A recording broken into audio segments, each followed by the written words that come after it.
RSS प्रमुख मोहन भागवत ने संघ को बीजेपी का रिमोट कंट्रोल मानने से इनकार किया। लखनऊ में कार्यक्रम के दौरान संघ प्रमुख ने कहा कि संघ के स्वयंसेवक बीजेपी में जाते हैं, वहां आगे भी बढ़े हैं, लेकिन ये कहना गलत है कि संघ बीजेपी को चलाता है। मोहन भागवत ने अमेरिकी टैरिफ पर भी करारा जवाब दिया। कहा कि अमेरिका हथियार और आर्थिक ताकत के दम पर झुकाना चाहता है, लेकिन भारत इतना मजबूत है कि उनके आगे झुका नहीं है। इस टैरिफ का भारत पर कोई असर नहीं पड़ेगा। गूगल भारत में 1,35,00,000 रुपए का 1.35 लाख करोड़ रुपए का इंफ्रास्ट्रक्चर निवेश करेगा। जल्द भारत में फुल स्टैक एआई हब स्थापित होगा। गूगल के सीईओ सुंदर पिचई ने समिट में कहा कि एआई अरबों लोगों की जिंदगी बदलेगा। हमें उन क्षेत्रों की समस्याओं को सुलझाने के लिए भी उतना ही साहसी होना चाहिए जहां अब तक तकनीक की पहुंच नहीं थी। फ्रांस के राष्ट्रपति इमैनुअल मैक्रोन ने एआई इम्पैक्ट समिट में भारत की तारीफ की। मैक्रोन ने कहा कि भारत ने वो कर दिखाया जो दुनिया का कोई दूसरा देश नहीं कर सका। भारत ने 1.4 अरब लोगों के लिए एक डिजिटल पहचान तैयार की। मैक्रोन ने भारत में के पेमेंट सिस्टम की भी तारीफ की। राष्ट्रपति मैक्रोन बोले, भारत ने एक हेल्थ इंफ्रास्ट्रक्चर खड़ा किया है जिसने 500 में कहा कि एआई नौकरियां घटाएगा नहीं बल्कि पैदा करेगा। एआई हमारे काम को स्मार्ट और इम्पैक्टफुल बनाएगा और इसकी मदद से हम बेहतर फैसले ले पाएंगे। पीएम मोदी ने कहा कि भारत सबसे बड़ी युवा आबादी का देश है और ये टेक और टैलेंट का केंद्र है। पीएम ने कहा कि इस समिट का भारत में होना भारत के साथ ही पूरे ग्लोबल साउथ के लिए गर्व का विषय है।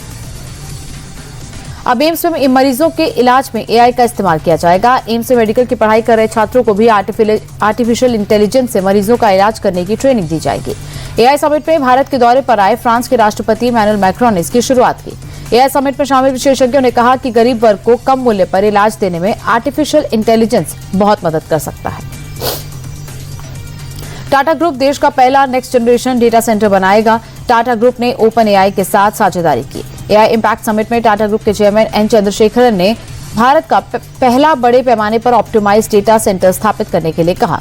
उन्होंने कहा कि एआई देश की ताकत बन रहा है। पीएम मोदी के विजन में भारत ने एआई को एक स्ट्रैटेजिक नेशनल कैपेबिलिटी के तौर पर देखा है। बॉलीवुड डायरेक्टर रोहित शेट्टी के घर पर फायरिंग मामले में मुंबई क्राइम ब्रांच की टीम एक्शन में है। आगरा से 5 आरोपियों को दबोचा गया। पकड़े गए आरोपी इंस्टा पर रील देखकर लॉरेंस गैंग से जुड़े और फिर कम समय में पैसा रुतबा पहचान के चक्कर में गैंग के लिए शूटर बन गए। आरोपी की निशानदेही पर हथियार बरामद कर लिया गया है, जिससे रोहित शेट्टी के घर पर फायरिंग की गई। पुलिस के मुताबिक सभी आरोपी आगरा के रहने वाले हैं और पहले से किसी बड़े आपराधिक रिकॉर्ड में शामिल नहीं थे। लॉरेंस बिश्नोई गैंग में ड्रग सिंडिकेट के आरोपों से जुड़ी लेडी डॉन खुशनुमा अंसारी उर्फ नेहा को पुलिस ने अरेस्ट कर लिया है। आरोपी नेहा लॉरेंस गैंग के गनमैन बॉबी कबूतर की गर्लफ्रेंड है। बॉबी कबूतर लॉरेंस गैंग को हथियारों की खेप मुहैया करवाता है। तो वहीं बॉबी की गर्लफ्रेंड मैडम जहर नॉर्थ ईस्ट दिल्ली में एक ब्यूटी पार्लर चलाती है और उसकी आड़ में बॉबी कबूतर और गैंग के गलत कामों का हिस्सा भी थी। पुणे में शिवनेरी किले पर शिव जयंती के अवसर पर भारी भीड़ के चलते भगदड़ मच गई। यहीं पर छत्रपति शिवाजी महाराज की जन्मस्थली है। भारी भीड़ के कारण अंबरखाना के नीचे हाथी दरवाजा क्षेत्र और गणेश दरवाजा जैसे संकरे मार्गों पर अत्यधिक भीड़ जमा हो गई और एक साथ बड़ी संख्या में लोगों के आगे बढ़ने से अचानक भगदड़ जैसी स्थिति बन गई। इस अफरा तफरी में कुछ महिलाओं और छोटे बच्चों समेत कई लोग घायल हुए। घायलों को तत्काल जुन्नर के सरकारी अस्पताल में भर्ती कराया गया। भागलपुर में अवैध हथियार निर्माण के एक बड़े नेटवर्क का भांडाफोड़ हुआ। बंगाल और बिहार एसटीएफ की संयुक्त टीम ने मधुसूदनपुर थाना क्षेत्र के अवैध मिनी गन फैक्ट्री पर छापेमारी की। ये फैक्ट्री हैंडलूम की आड़ में संचालित की जा रही थी। एसटीएफ ने अब तक 5 लोगों को अरेस्ट किया। मौके से कई अवैध हथियार और उन्हें बनाने के उपकरण बरामद किए गए। बताया जा रहा है कि ये मकान नासिर नामक शख्स का है और वो करीब 6 महीने से हैंडलूम की आड़ में हथियार बना रहा था। बिहार के मुंगेर में 3 लाख के इनामी नक्सली सुरेश कोड़ा उर्फ मुस्तकीम के आत्मसमर्पण करने के साथ ही बिहार अब पूरी तरह नक्सल मुक्त हो गया है। ये दावा पुलिस मुख्यालय ने प्रेस विज्ञप्ति जारी कर किया। सुरेश कोड़ा मुंगेर इलाके में सक्रिय होकर हथियारबंद नक्सल दस्ते का नेतृत्व कर रहा था।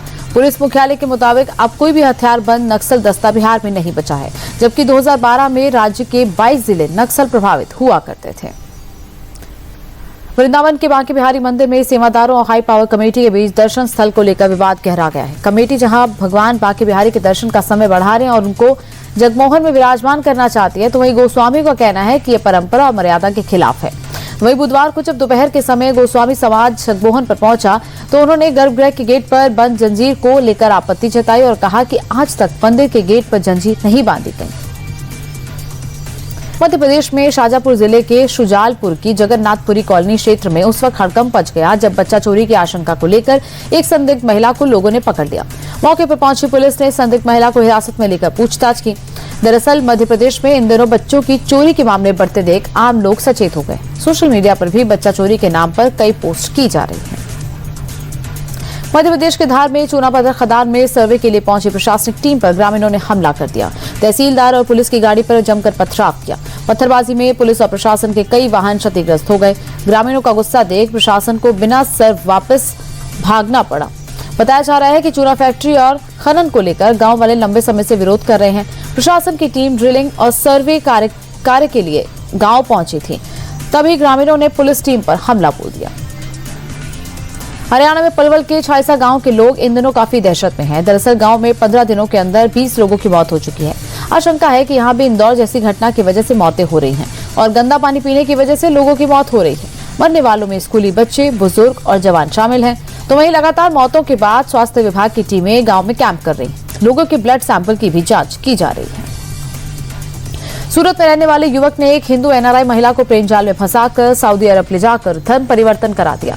इतना ही नहीं, आरोपी ने महिला के 18 तोले सोना, सोने के गहने, हैदराबाद में करीब 50 लाख का फ्लैट और लाखों की रकम अपने नाम करवा ली।